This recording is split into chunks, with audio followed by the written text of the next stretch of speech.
Hello, dear friends. Welcome back to my channel, Domas's channel. Today, we are at the place where people get married, um, and I wanted to read about somewhat related topic of parents, um, which I wrote this morning after having some conversations with my parents last couple of days and feelings that I get when I'm around them. And it barely just scratches the surface what I wrote here. So maybe I will expand on it later on. Maybe not today, because I think this was enough of what I wrote. But there's a lot to be said on that topic of parents and children. So hope you guys have been good. I haven't uploaded in a few days because I was working and spending some time with my parents. So I'm not sure if I'm gonna have enough time to upload every day, but once I do, hopefully it will make it worth your while. So this is what I wrote. Let's talk about parents, family. We don't choose our parents unless on some universal pre-birth pact we make with our soul family in order to evolve into greater spiritual beings.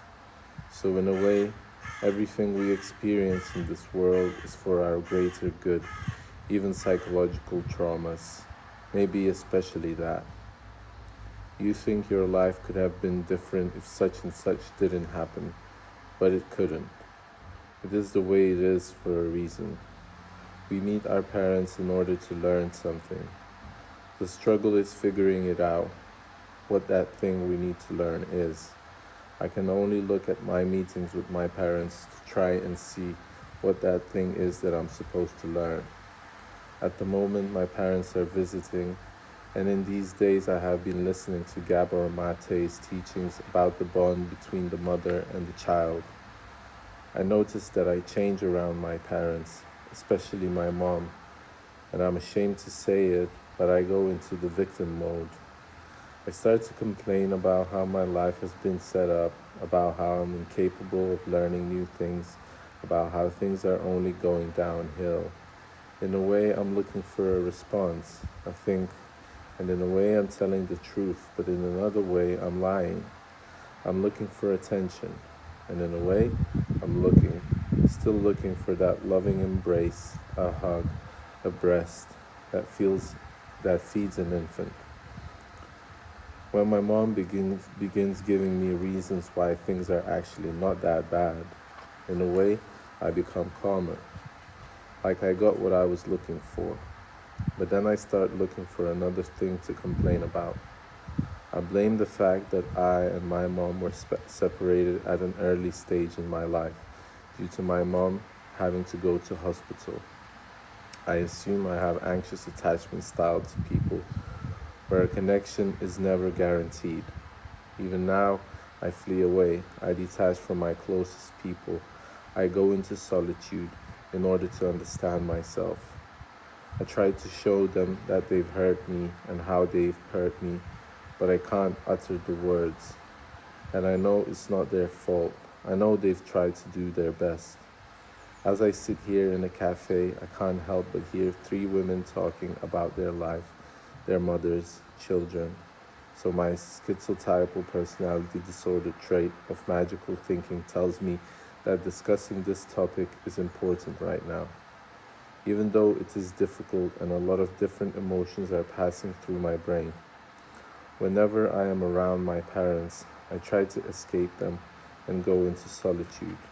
I don't know if it's shame that I'm not living up to their expectations, or I can't stand the fact that they brought me to this life full of misery, trauma, and continuous mistake making. It's like I understand my mistakes, but I can't change how I am, so you end up in prison.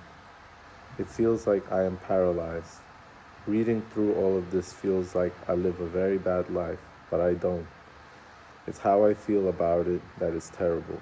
This continuous feeling of lack of trying to fill in a hole in my soul with something worthwhile. And for a moment I realized that all my curses have really been blessings.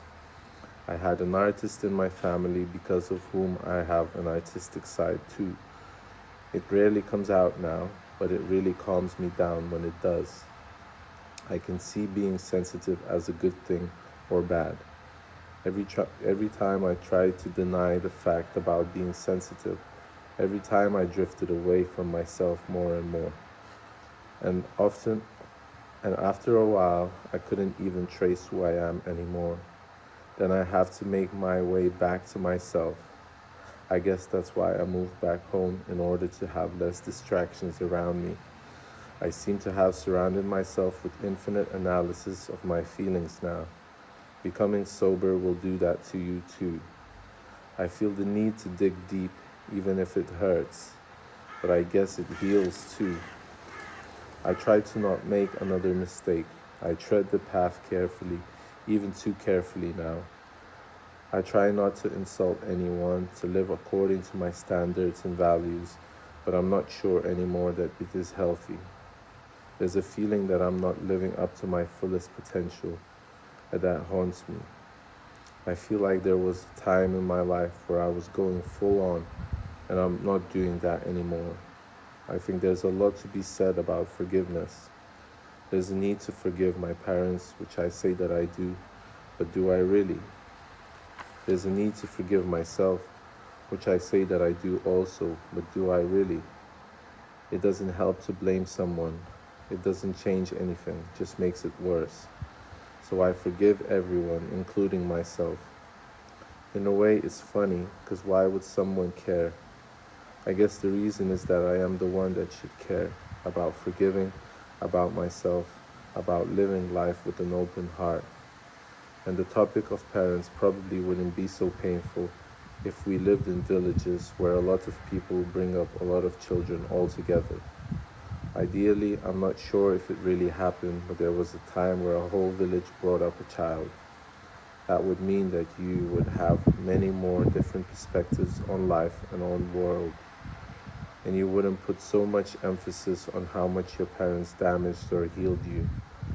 I think ideally I would like to switch my perspective to thinking how much good my parents did to me.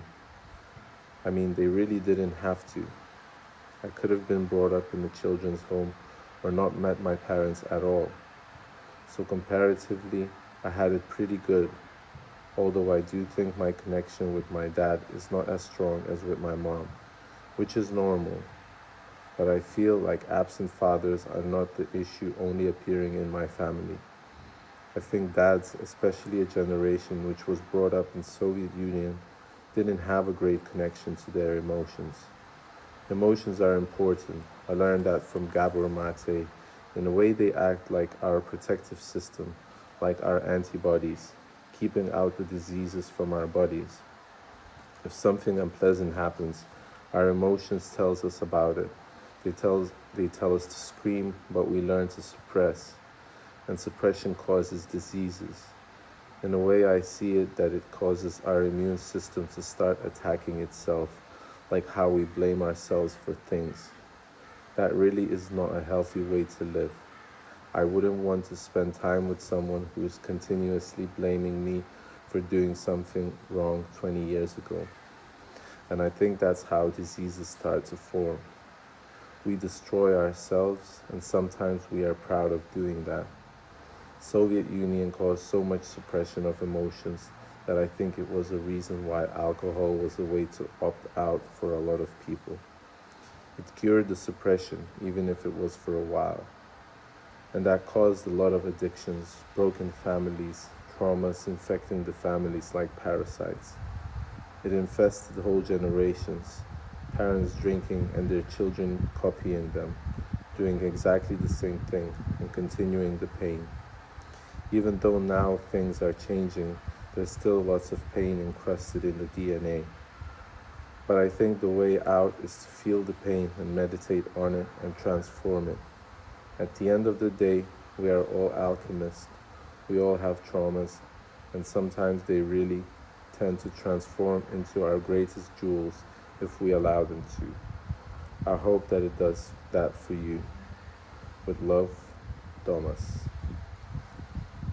So that was on parents. Thank you for being with me today. I really appreciate you all. Thank you for joining on this journey. And hopefully I will see you in the next one.